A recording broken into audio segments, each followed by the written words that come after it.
Ladies, gentlemen, and children of Dog Nation, we just witnessed probably the most dominant performance in Georgia history on Saturday for opening day. Couldn't have gone any better. I've been thinking about how I'm going to try to sum all this up. The easiest way to sum it up is as this. How about them dogs, baby? Hoo, hoo, hoo, hoo, hoo. Roll the tape, Griff.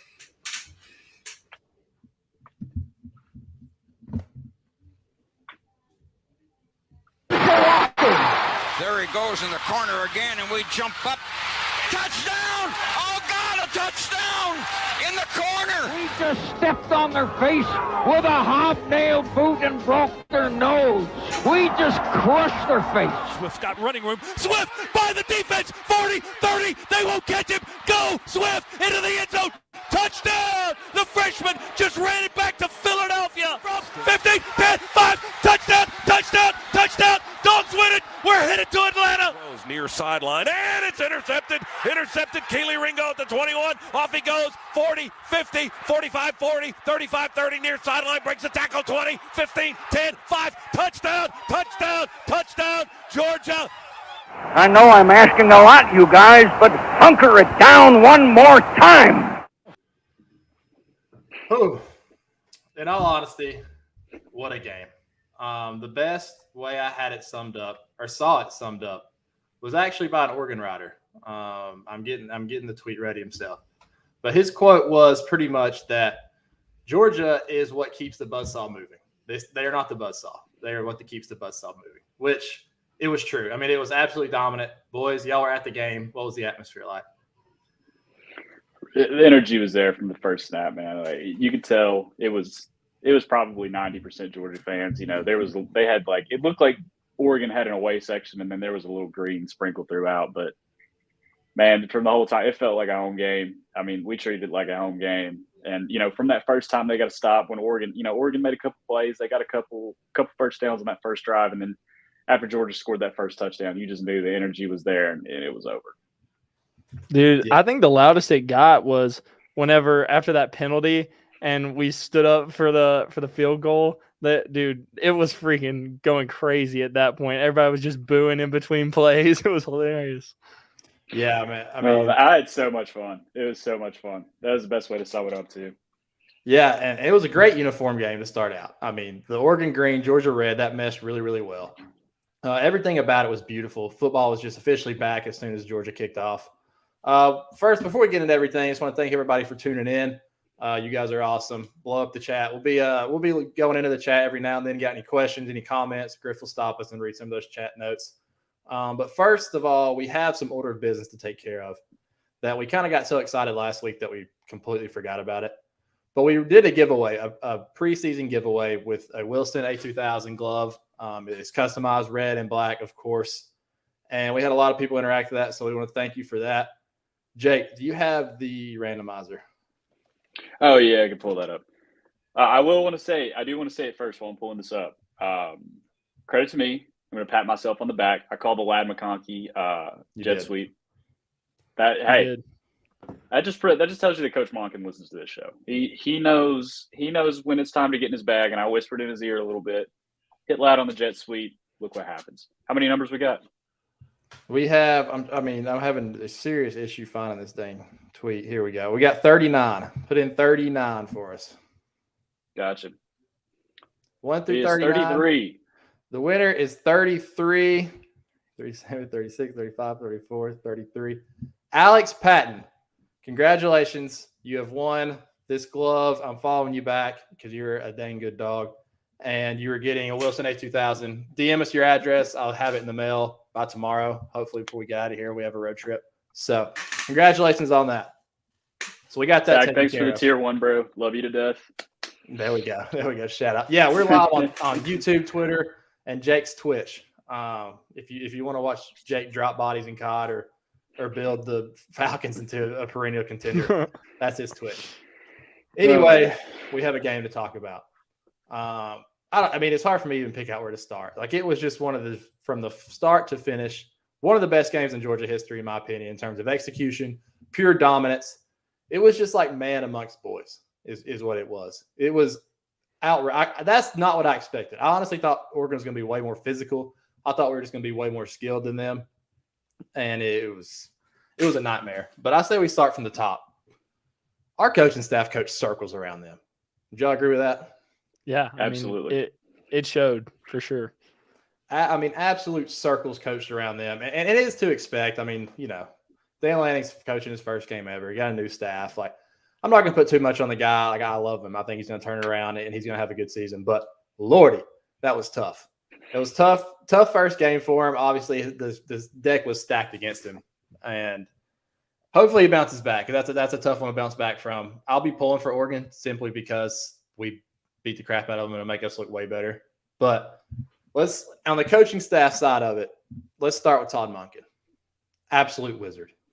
Anything that y'all noticed that just stuck out where it was like, okay, this guy knows what he's doing? Man, we've been trying to tell people on this show, if you've been listening to this show, you've been hit to it. You already know. Georgia is not going to be running this, 6 yards up the middle every single play. We are going to be slinging it around. There's no doubt in my mind about that. Can you read off some offensive stats for us? Yeah, for sure. All right, so do you want like team total offensive stats? Give me stats numbers. Stats numbers. Oh, easy money. I mean, I pretty much got those memorized. 25 for 31, 368 yards, 2 tutties, plus a rushing TD, 97.3 QBR, which I think was like the highest in the country this week. So yeah, let's stop right there because that was probably the first thing I noticed from the jump was Stet looked unbelievably comfortable. And we talked about it from, early this year. Like, this was the first year Stet was rolling into a season as a starter. It was year 3 with Monken. Like, everything was kind of coming together for him to be this comfortable and for him to be this confident. Like, all the stars were aligned. And he came out and proved it. I mean, the dude was bouncing up and down in the pocket. When he took off that first play, he had the ball in his hand like he was Lamar. Did y'all notice that? That's how you knew he was comfortable. He was just swaggy. I think Brooks pointed that out. He was, talking that stick to the Oregon defender as he ran in the end zone. When the blitz would come up the middle, somebody come untouched, it was just like a quick sidestep, kind of roll it to the right, keep looking downfield. Like, there was just absolutely nothing that sped him up. And when you think about the last game we played, like, barring it was the national championship, I mean, keep that in mind. But from the opening snap, he kind of looks like starstruck a little bit. He kind of looked like the lights might be too big. He dropping the ball on his first scramble. From that moment to this game, completely different player. Ball was coming out. Everything was on time, accurate. He was going through second, third options. I thought it was an absolute display by Stetson. Griff, you had to be happy. Yeah. No, I mean, yeah. And I don't think people understood that coming into the season. Like, dude, this guy's got confidence now, and he's got a full summer and fall camp of being with the ones, them knowing that he's number one. He's not have to worry about his job. And, dude, it showed. He was confident out there. He never got rattled. Like, he was just 1,000% all the way there, locked in all the time. Every third down, nails. Every single time. I mean, we went 9 for 10 on third down conversions. And I guarantee you that non-third down conversion, Stetson wasn't even in the game. No, I mean, come on. Yeah, well, some of the stuff I was most impressive with, obviously, the intermediate to deep passes, that's always been a little bit of a concern with him for people that claim that he can't throw a deep ball, but the numbers would tell you otherwise. The other thing was the goal line, man. On the naked boot on the goal line, he hit the ball so well. That was a beautiful play. I absolutely love that play. Yeah. As soon as he hit the little rollout, he kind of hit it right here, did the little hezzy, looked to the side, and gone.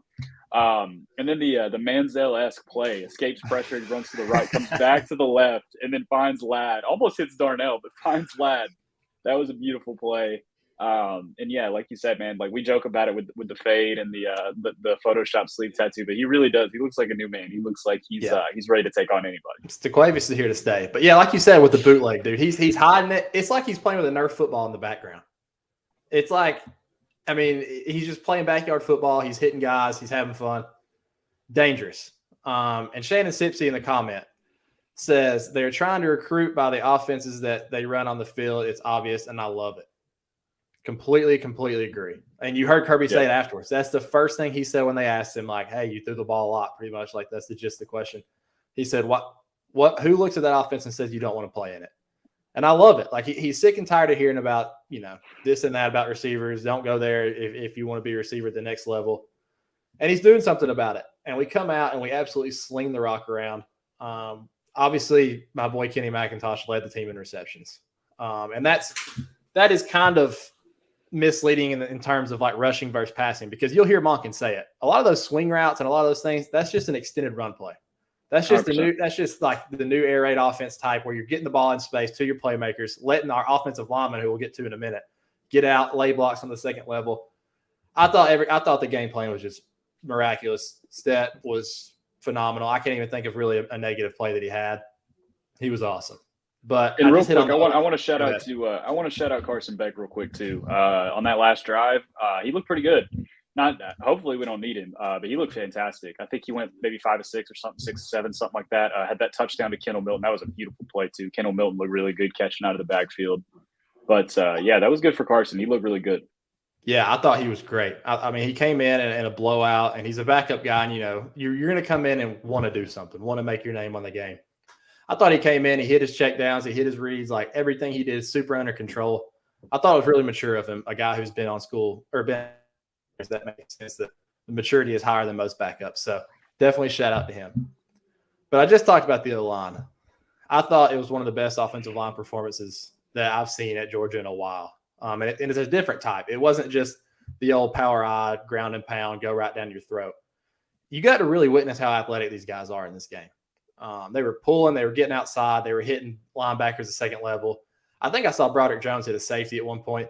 Like everything about that game was nuts in terms of how the offensive line operated.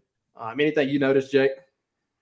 There's nothing I can complain about in terms of offense. We went into this game talking about, hey, we got to watch out for Oregon's linebackers. That's the strength of their defense. I don't think I heard their names called once. And if they did, it was probably 6 or 7 yards up the field. Yeah, the only time I did was the freaking targeting penalty. Or, well, not targeting, but I guess the late hit. Yeah. And that was my main thing too, is the way the running backs, they were hitting these check downs or these extended runs to these running backs, and they didn't have somebody within 10, 15 feet of them. And that's all scheme. And it's beautiful to watch. It's fun to watch when an offense is clicking like that. Yeah, for sure. And it wasn't only the tackles that were getting involved, like the tight ends, and we knew that coming in. Tight ends was our strength. We knew Darnell is arguably the best blocking tight end in the country. I don't know if anyone would disagree with that. And I think I saw Brock take a huge leap in terms of blocking just in this game alone. That's something that he's clearly worked on a lot. Dude, they were absolutely bullying guys. And we talked about that at the beginning. Like from the first play on, you saw the plays that were going outside. I saw Darnell putting people in the seats. On that first touchdown, I saw Brock Bowers put a guy in the seats. They were just absolutely putting their hands on guys and throwing them out of the way. And even on that play with Ladd, and a lot of people have pointed out on Twitter, A.D. Mitchell barrel rolled that corner. Not only did he barrel roll him, he let him get up and then barrel rolled him again. It was just like we were playing with our food. AD's I love him so much. We were talking about it before the season, man. AD is special. Like he has that Pickens attitude, man. He wants to go out there and whip the guy across from him. He stepped up and gave the first down right, like his armpit was in the guy's helmet, and he just kept walking forward as that guy just wore it. Helmet comes off, and the best touchdown celebrations, hand down. Every time he gets the touchdown, bows to the crowd. Beautiful stuff. Yes, simple. I saw somebody tweet that George Pickens is a proud dad to that video of him bullying that guy. I was like, heck yeah. Actually, it was the video of him doing the first down celebration, just right in that guy's face. Right in his face. He literally walked him down the field as he was pointing first down. Another thing about AD, the touchdown that he caught was just like, I think that's what you saw all the summer, like timing, everything, reps, go into that. That was about as perfectly executed as you can on that play. Ball was thrown before the corner turned around. AD turned around, grabbed it. I mean, there's absolutely nothing that guy could do. It doesn't matter who's covering in that situation. There's nothing they can do. A perfectly executed ball like that cannot be covered. And they just had their time. Like everything was crisp. I loved it. I can't say enough about the offense. I thought it was incredible. Going back to the offensive line, though, I do have to shout out Tate Ratledge. There was one play where he took a barrel roll himself. It was quite funny. I know that it was his first game back in a long time, and he's gonna be fine. He's going to be our best offensive lineman for sure. But it was funny. We can sit back and laugh about it now. I remember when the play happened, I saw somebody go flying back on live, and I was like, "Who was that?" I thought it was one of their guys that we've thrown, and I was like, "Ooh, Tate caught one there." But he'll bounce back. No doubt about it. That's fine. Jalen Carter got his lick back. That poor guard on that third down. Oh my gosh. Yeah. That poor Yeah. dude just bullied. I mean, Let's get into defense. That's a great transition. I think the thing that sticks out perfect or early was Michael, Smile Mondon, JDJ, Bullard all get the start. And we spent all this time on this show. I wasted all my breath saying, well, Kirby's going to give the nod to the older guys early. Freshmen are going to have to come in, work themselves in, beat them out. Clearly, they beat them out a long time ago, and we didn't know it because all those guys were out of the field for the opening snap and looked really, really good. I thought let's talk linebackers for a minute. And I was honestly, this is one of my biggest surprises of the game was going into it, Oregon had this great O-line, right? Like that was kind of their staple. They didn't just line up and run the ball downhill on us much. We weren't able to see the linebackers very often. Like we saw them go sideline to sideline, which is probably what they're really good at. But I wanted to see some of those plays up the middle. They fill in gaps. I was really surprised they didn't do anything more downhill to kind of test those guys. Would you stick out to you, Jake? Yeah, you know what this game kind of looked like to me from Oregon's perspective? It kind of looked like Arkansas in 2020, that first half when we had DeJuan Mathis in. Like it was just it was so much side to side and not really going anywhere. So much to the going all the way to the left, maybe getting 4 or 5 yards, going all the way to the right, getting 2 yards, and then all the way to the left, incomplete pass, whatever. It was just so much sideline to sideline, and Georgia's got too much speed to do that. And that's part of those linebackers. That's part of those young guys. This last recruiting class was so athletic; it's hard to keep them off the field. And we saw that with another guy, Malachi. We'll get to that in a minute, but I think Georgia was just too fast for him. Bo Nix was not. He had a couple big runs, which is going to happen. When he is running as much as he is. But other than that, it was more of the same. I told y'all last time, 4.9 yards per attempt for his career, and Saturday it was 4.7 yards per attempt. Bo Nix, man, poor guy. He tried to go D once, and that was the end of that. Dude, I will say I love him. I mean, I love him. I love Bo Nix. I think he needs another year eligibility. Yeah, give him one. Come on, NCAA. I'm writing a letter. This poor guy is so tired of seeing us. He's so tired of seeing us, and I don't blame him. I don't blame him. And every time it comes out, and the announcers want to make it sound like he's going to have a great game. Oh, he's comfortable right now. Like he knows what he's doing. He's comfortable. He's seen him before. And then it just spirals. It just spirals out of control. I don't know if it's I've seen a copperhead before, too. That don't mean I want to get anywhere near it. That's true. That is true. The poor guy, he's sick of it. And they did everything they possibly could to put him in the best situation possible. Everything was coming out quick. Our defensive line was not able to do much in terms of the passing game because he didn't hold the ball for more than 2 seconds for, I don't know, maybe 2 plays. One of them was picked. Like, there was not much they could have done in terms of pass rush. So we didn't get to hear guys like Nolan Smith, Robert Bill, Chaz Chambliss. We didn't hear their name very often. But it was because they were just doing everything they could to not let us hear them name. And so that brings me to this next point. We go to dime package early, as we said on this show we probably would do. And in steps a guy, true freshman, named Malachi Starks, who absolutely stole the show on Saturday. He was unbelievable. He was absolutely unbelievable. And we talk about real quick before we do get to him. One thing I did want to say is Oregon did a good job of making sure that they were not going to be Clemson last year, where Clemson got sacked. DJ got sacked 6 or 7 times. They were going to sit there and try to play that game with us. I don't know what more else they could have done, but it certainly wasn't going to be Bo Nix holding the ball. I got to give them props for that. I mean, that sometimes you just don't have a prayer, and that was probably their best game plan, was to not sit there and let Bo get absolutely killed by our D-line. And so they didn't have any sacks. That's fine. That's the way Oregon game planned it, but you still only gave up 3 points. I'll tell you what the game plan was with Dan Lanning and Dingleberry. They got together, and they were like, hey, when this freshman comes in, we're going to attack him. And guess what they did? They attacked him. And it did not work. He was glued every single time. The pick stood out as like, whoa. That was one of the most impressive interceptions. There was 3 other plays where he's glued. Tight ends, slot receivers, X receivers. It didn't matter. He was glued to all of them. This dude's a freak. And I want to give a huge, huge BSB shout out to Big Unit 696969. As we posted his comment, who was ragging on us for saying if we played the freshmen, we'd have All-American secondary, which I don't think we said. But because he said we did, I'm going to claim it. He looked pretty good, Big Unit. And you feel free to come on and defend your case. But from where I'm sitting, Malachi Starks played a pretty good game on Saturday, and I think he's going to continue to get some ample playing time, to say the least. Yeah, I will say another thing too with Starks is I may have these numbers muddled a little bit, but you'll get the general idea. 20 snaps at safety, 20 snaps in the box, 20 at outside corner, 8 snaps in the box, 2 at edge, 10 snaps in the slot. He's playing all over the place. They're using him like you'd use a Tyrann Mathieu or a safety like that. And that's really exciting because if he's that athletic and that big and that strong and he can do that many things, that's an X factor on your defense. And you know Kirby Smart and Will Muschamp are licking their chops having somebody like that. Like if they could be any player, like if they could get any abilities, they would probably take Malachi Starks. Being DB guys themselves, I bet they just absolutely are infatuated by this guy. So I think that's awesome. I just checked the chat. Billy Ellis, what a way to start off the season. The defense isn't clicking on all cylinders, but Kirby will have them tuned up in a few games. Man, we're spoiled. We really are spoiled.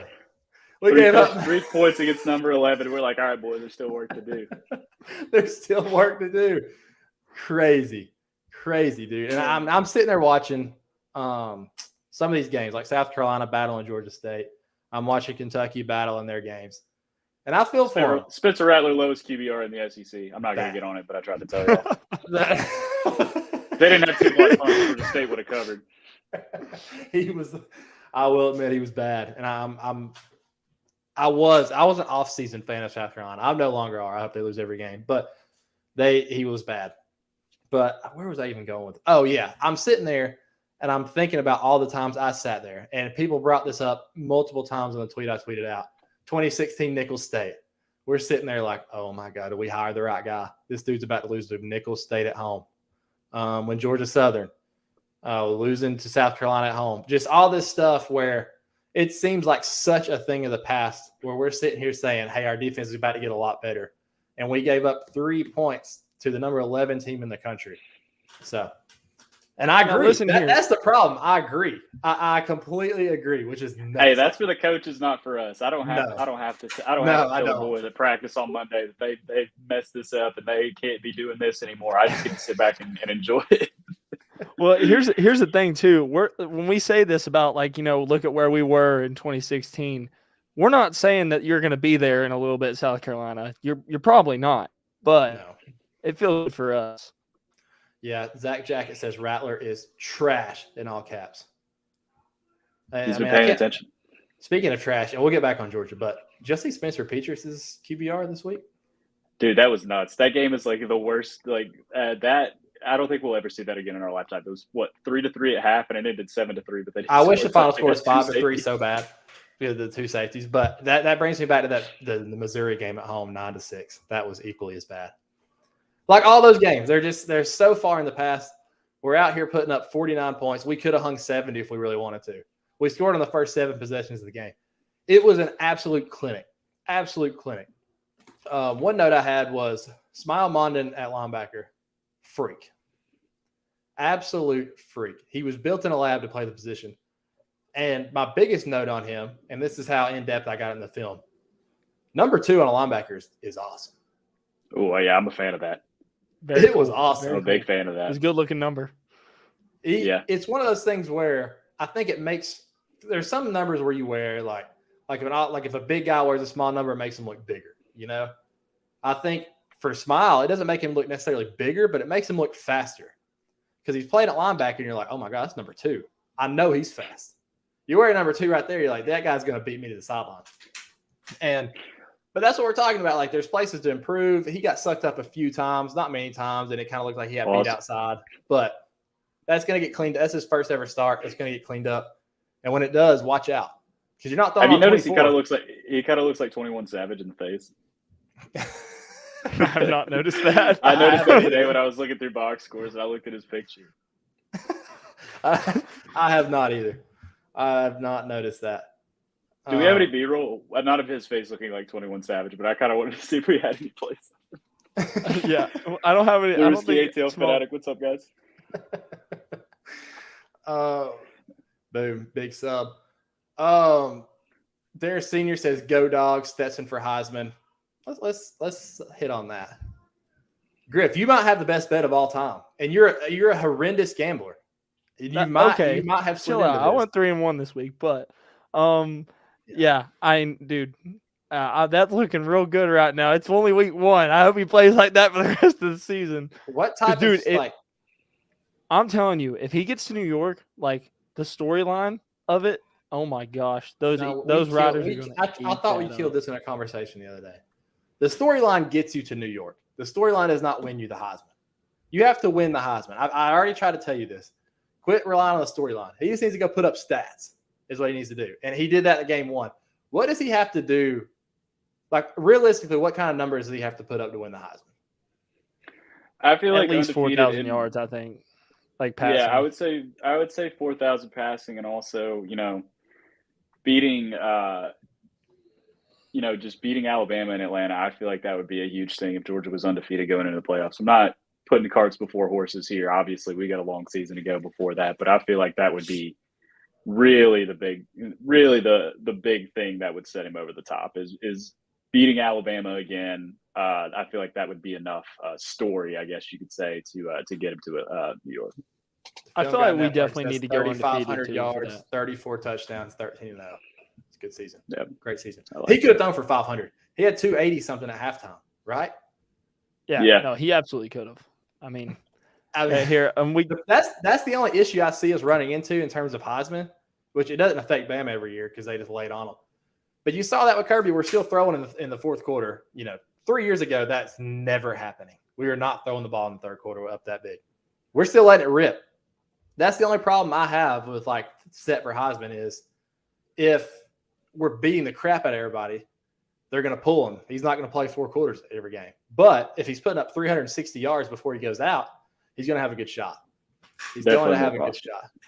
Absolutely. You know what's nuts about this too is there's one guy in particular who is going to be a top 5 pick who didn't have to do much this game for us to score 49. Brock Bowers. Obviously, he had his flash plays. He did what he needed to do. We're throwing bubble screens to tight ends, which in itself is enough film to put on tape for the guy to get drafted because that's insane. But we got him in our back pocket for when we need him. We got Brock Bowers over there just chilling, and maybe Eric Gilbert too. Who knows? Let's do winners. Go ahead. Yeah, here's an interesting comment before we. I'm not even gonna attempt to say that name. Malachi played QB and running back and safety in high school. He's nice. I saw him play in person. He's a matchup nightmare. You know who else used to do that, Cole? Von Bell. Von Bell used to do that he played every position for Ridgeland. Yeah. I think he kicked and punted too. Return kicks, return punts. He was terrifying. I remember there was guys on our team who were literally just that didn't play, who would put their foot on the field just to say they were on the same field as Von Bell. Like be on the sideline and they just tap it in. But yeah, I like that comp actually. I like the Von Bell. Like just a do it all gadget guy who's I don't even want to say gadget guy because he's elite at doing it. Dude's a freak. Yeah. Dude's a freak. Christopher Wilson asked, over under Starks offensive plays this year. Hey, Jalen Carter was a fullback. I think I called that a few weeks ago too. They didn't hand it off to him, but it was that might have been the step boot. I think it was the Stetson bootleg, but they did have Jalen at fullback. I'm gonna say under this year, but I'm not gonna say under for his career. I don't know. I could see it. I don't know. I feel like they just don't have to. Maybe I don't know. Maybe they get a little. have a little fun with it. Right. A little bit further down the road, but I don't see it this year. Kirby's visor, a confident Stetson with an offense repping the ones looks to have paid off big early this season. No doubt about it. We hit on that for sure. This reminded me of 2020 Florida. Yeah, I mean, I think one of the things I was most interested in coming into the year was just like, what does the receiver rotation look like? Because we know we have 2 guys who we know are dudes.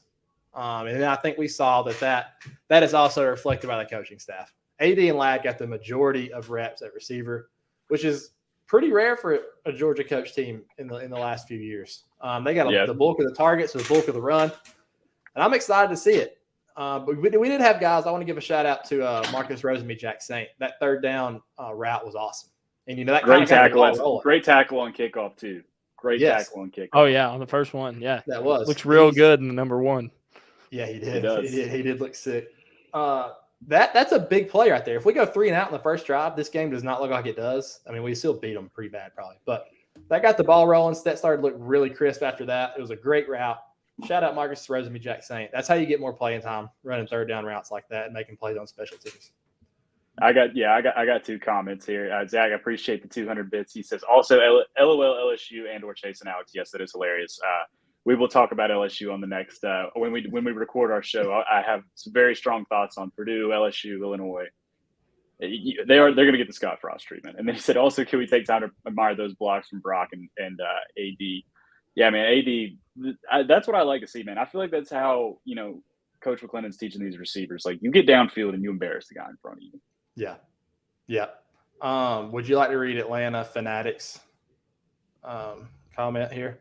I think I rained out tonight. Facts. We don't play, so I guess I'll have to settle for mocking Georgia Tech for whenever Clemson hangs 55 points. I have no comment. We had a game 1 question on that game. Yeah, it was. Did you want to take this? Yeah, I got him at 21. I don't know about 24. I'm playing minus 23.5. Okay, I took Georgia Tech's team total under. So I was awful this week. Somehow Georgia's over didn't hit. We'll talk about that on Thursday's show. Our picks. I'm upset about them. I had a great week too. Somehow I put all 3 losers on this card. That for the public classic. It's an absolute classic. I thought they were my best bets. Turned out my worst. The ones I just casually threw in won. Classic. Tyler Williams equals our next commitment. Rhett Womack. I hope so. He seems like a good player. I'll take all the playmakers we can get. Now that we're talking about LSU, by the way, how long before we start poaching their commits? That would be a great place to start poaching from. Louisiana is an absolute hotbed. I'm going to be honest. I'm not completely off LSU yet. Maybe I'm an idiot. I'm not either. Maybe I'm an idiot. First game. We'll see. I mean, there's just I think they did look horrible. The Brian Kelly jokes are funny, though. They are funny. 100%. Cook the Book says Team Tech total under by $1 billion. That's a good guy to have in your corner. Good guy to have in your corner there. He hits. All right, let's do winners, losers, and biggest surprises of the game. I'm going to start winners because this is one of my favorite positions on the field. I think it's the most undervalued position on the field in terms of, I think, the common fan. The winners were our safeties. Yep. Our safeties played lights out. Chris Smith looked like a different player to me this year. He was filling the gaps. He was up in the box. He was head hunting. That dude played out of his mind. Dude, having a leader on the back end, I think, is huge. Like, you think about all the best safeties coming out of college in the last couple of years, like Minka and those guys. Like, just having a guy like that on the backhand, you can allow guys like Keeley and you can allow guys like Javon Bullard to get a little more aggressive because you got Chris Smith over the top. When you do bust an assignment, he's going to stick his shoulder right in that guy's ribcage and pop the ball out. So that's somebody else I wanted to bring up. That was somebody I forgot about. Chris Smith, fantastic game for him. Apparently he left with a shoulder injury. I think Brooks said it was just a stinger, which is fantastic news, man. He's going to be a big part of this defense. I feel like he was kind of slept on going into this year. Had the big pick 6 last year to start the year. But I'm happy for Chris Smith. I hope he can make himself some money this year and get drafted.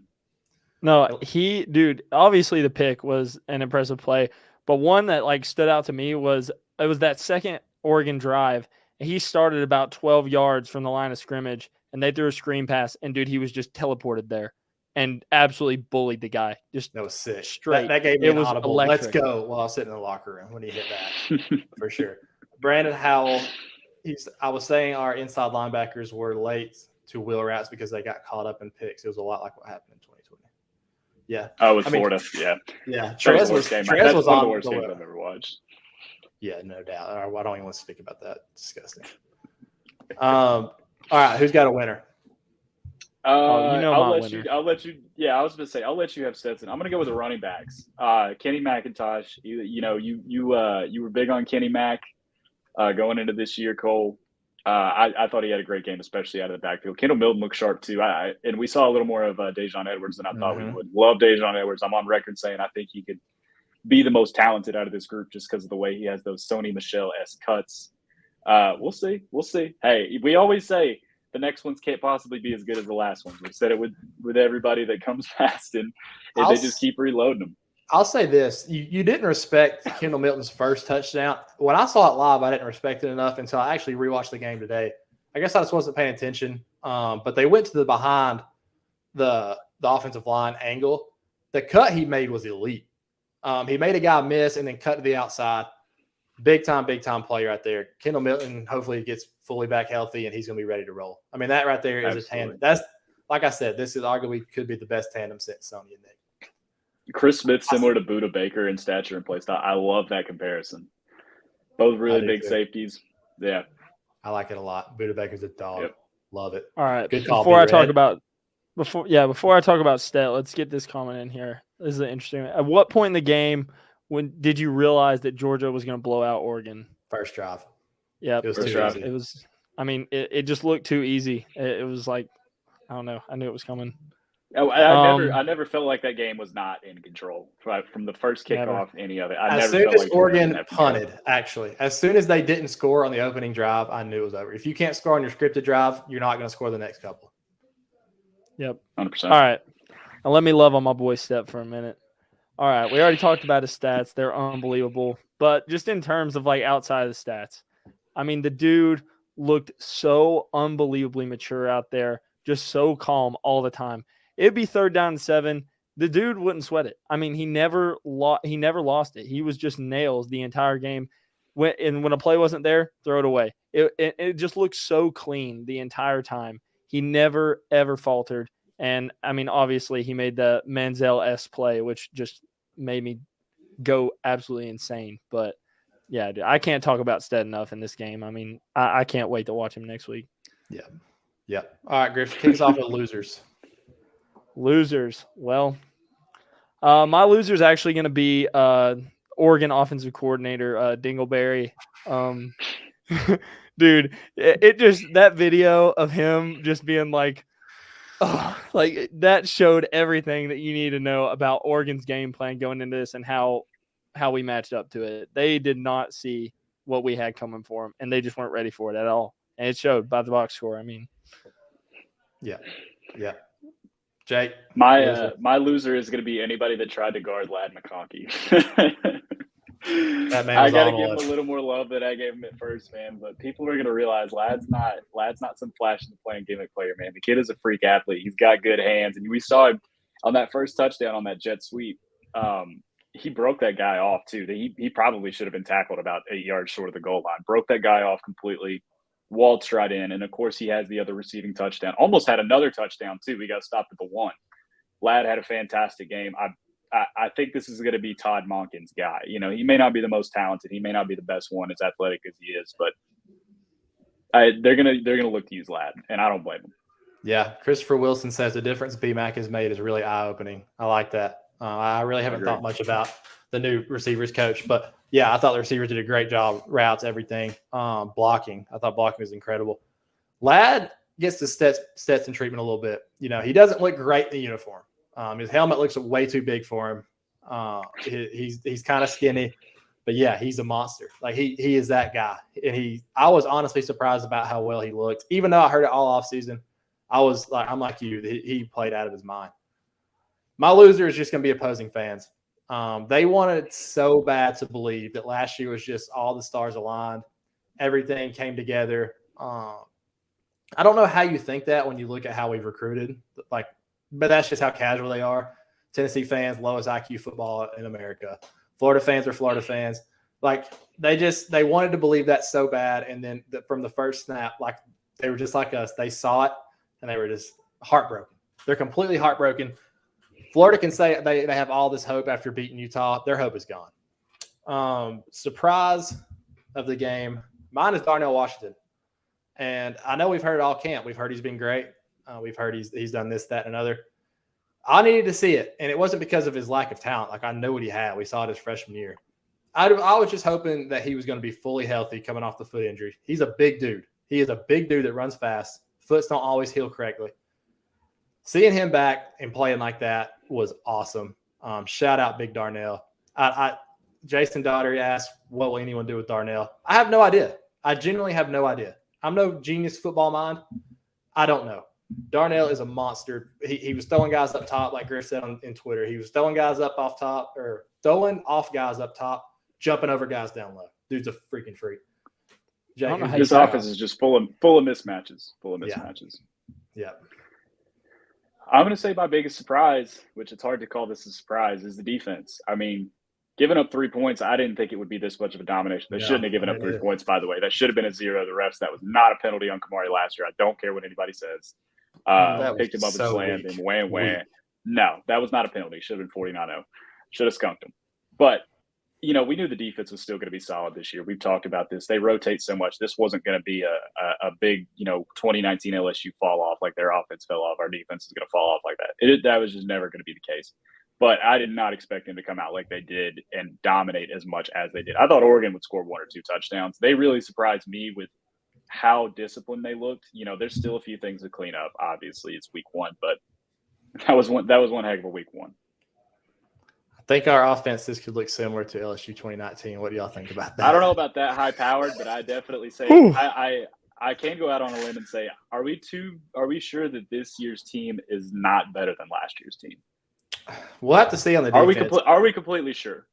No, I don't think we're completely sure. Like, I don't think the defense can possibly be as good as it was. But if the defense takes a small step back and the offense takes this big a leap, I don't think it's far-fetched. You got to keep in mind LSU had 2 of the top 5 receivers currently in the NFL on their team, with a quarterback who just went to the Super Bowl. And Terrace Marshall and Thad Moss, who are both incredible. Yeah. Derek Stingley. He doesn't play offense. I was just talking about. Stay hot down there, Grip. Yep. We had another interesting comment too. This is Georgia National Championship 2021. He said he told Oregon fans this isn't Ohio State, and a lot of them kept pointing to that game. Unfortunately, they had to learn a hard way. This is Georgia, and that's another thing. Ohio State and Georgia. We always talk about how good Ohio State is at the skill positions at receiver and at quarterback, but when it comes to physicality. I mean, Oregon, they just got whipped. At the end of the day, like they didn't match up with us physically, and that really makes me happy. Yeah, and that's the same team that whipped Ohio State physically. They're not there. There's levels of this sport. Ohio State is not on our level. I'm sick of drinking the tea. I don't drink the tea. I'm sick of people drinking the tea every offseason. Griff, I'm sick of hearing it. Yeah, I'm sick of hearing that crap. My surprise at first, I will say I'm gonna say something different than Jake, even though the defensive backs just being as outstanding as they were was really what I keyed on the most. I mean, I expected them to be really good going in this game, but just how physical they were, they didn't miss a tackle. I mean, they were just absolutely blowing dudes up. Chris Smith, Malachi Starks, Dan Jackson, Kamari Laster, and Kelly Ringo on the outside were as physical as you could possibly. You don't want to run into those guys. But I think my biggest surprise now is just going to be how well we used Kenny outside of the run game. I mean, like we talked about how it's just like an extended run, but that just is not something we've seen at Georgia before. We're usually just like head down between the tackles, and that's what people know our offense as, but we're not that anymore. And Kenny McIntosh showed out in a big way in a different style of play, and it was really cool to watch. Atlanta Fanatic says, how shocked would you be if Alabama, Georgia, and Ohio State aren't in the playoffs? I literally would not even open my mouth in shock if Ohio State wasn't, because I don't think they're going to be. Cole's been campaigning this since day one. I do still think Ohio State will be there because nobody else really impressed me outside of those. As much as it pains me to say, I thought Florida looked pretty good first game under Billy Napier. Yeah, for sure. Yeah, I'm not going to discredit. I'm not going to discredit that win at all. I thought that was a huge win for Florida. This first game for Billy Napier. That Kentucky game will be a good measuring stick. I think people are going to overreact a little bit because Florida is favored by 5 points, but that game will be a very interesting one next week. I just saw Kentucky has none of their running backs, but we'll talk more about that game on Thursday for sure. Any last thoughts on this game that we didn't get to? Yeah, let's run through some of these comments. We got Zach. He said, I remember watching the Lad when North Murray came up and beat Calhoun. Yeah, they just ran him at quarterback. I thought that was the funniest thing because I'm kind of being Cole both from that area. And Griff, we're all from that area. And they literally just lined him up at quarterback and told him to go. And, I mean, I guess when you got a kid that's that athletic, you need to do it. And Georgia National Championship 2021, were you surprised with Oregon's defensive game plan, really focused on stopping the tight ends? They have so many more weapons. I mean, I can't even say I'm surprised. That was probably their best course of action. I mean, really, like what else? What else are you going to do? It's kind of one of those things you just hold on and pray. Yeah. All summer, everybody was telling them how good the tight ends were, but little did they know we got just as good guys at skill positions too. I mean, like, what are you going to do? I mean, that's all they heard. So, I mean, I guess that's what they went with. Just as hold good on. Like, that's really might be the best for the ride. Football. Film Guy Network says hit the like button. Yes, everyone here, do it. take 4 seconds and hit the like button. 4 seconds would be the longest hit of like button ever. Take literally half a second. 4 seconds is more points than Oregon scored. Facts. Pops was side to side. He was all over John Welsh. Yes, he was. I didn't notice that live when I went back and rewatched the game. He was very, very good. Pops and Small. I'm so excited for them, man. And all these young guys coming in. That's a good combo. That's a good combo. Even Darius Smith, guys like that, JDJ. I'm excited. We're in good hands for sure. I don't think the opening game could have gone any better. We're fired up on this page. I know you guys are fired up.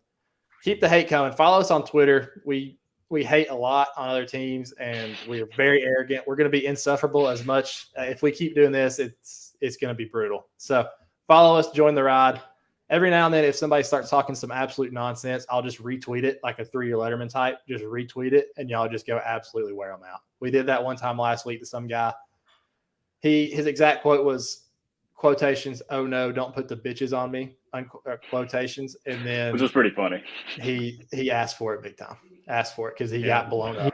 So he wished he would. Should we do a little here? We got 15 minutes. Should we do a little Sanford preview? I mean, as much as we want to do. I mean, I will say we had the Thursday show last week. We have the Thursday show to do a preview. We'll do a preview on that. Yeah. We'll do a preview. I will say too, everyone we have an Instagram now. Follow us on Instagram, same ad as our Twitter, also on TikTok. We have a lot of followers on Twitter, but we need to grow some more in those other ones. So if you have those, please go give us a follow. We really appreciate it.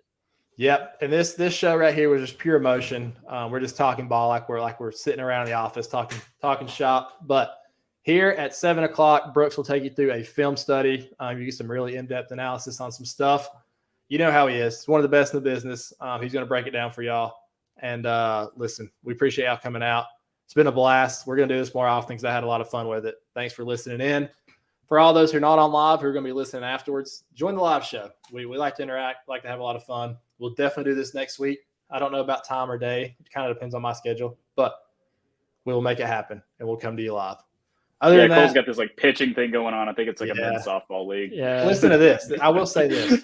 So if we win 2 games this week, we're in the playoffs. Charleston River Dogs, playoff bound. No big deal. But we play on Wednesday.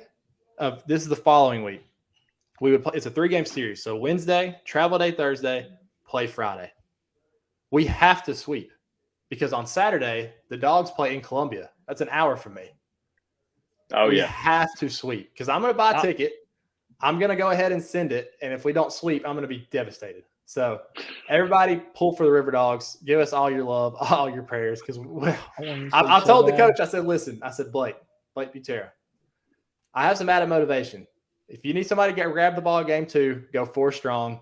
I'm your guy because I need to be at that game on Saturday. So let's make it happen. Let's make it happen, River Dogs. Go Dogs on 2 fronts. All right. Yeah. Film Guy Network, bring the brooms. Brooms out for the boys. Guys, appreciate it. Go Dogs. Just enjoy every bit of this win. Soak it all up. Thank you, guys. Appreciate everybody on Twitch, YouTube, everything. We appreciate it. The first time we've done it, I'd say it went pretty well. Yeah, it was awesome. It was fun. It was awesome. Go Dogs forever. And Bill Norton is him. He's that guy. Go Dogs.